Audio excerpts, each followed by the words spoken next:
শুষ্ক মৌসুমে আগ্রাসী রূপে যমুনা প্রতিদিনই বাড়ছে পানি, সঙ্গে ভাঙন দেখা দিয়েছে সিরাজগঞ্জ সদর, কাজীপুর ও শাহজাদপুর উপজেলার বেশ কিছু এলাকায়।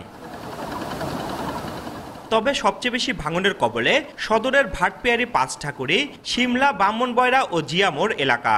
গত কয়েকদিনে নদীতে বিলীন হয়েছে গাছপালা, রাস্তাঘাট সহ ফসলি জমি। ক্ষতিগ্রস্ত হয়েছে মূল বাঁধের বেশ কিছু অংশ।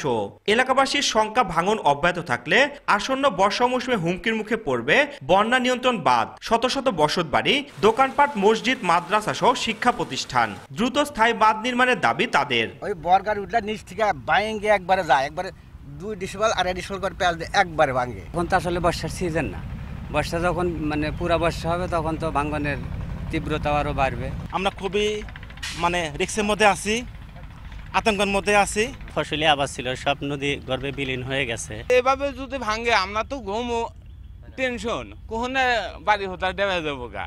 তবে পানি উন্নয়ন বোর্ড বলছে, ভাঙন রোধে জরুরি ভিত্তিতে ক্ষতিগ্রস্ত অংশে বালি ভর্তি জিও ব্যাগ ফেলা হচ্ছে। মানুষের আতঙ্কিত হওয়ার কোনো কারণ নেই, এখানে আমাদের পূর্বের কাজ আছে। আমরা যদি কোথাও কোনো অংশ ক্ষতিগ্রস্ত হয় তাহলে সঙ্গে সঙ্গে সেটা আমরা বস্তা ফেলে মেরামত করার চেষ্টা করছি। সদর, কাজীপুর ও শাহজাদপুর উপজেলায় প্রায় 7 লাখ মানুষ যমুনার পাড়ে বসবাস করেন।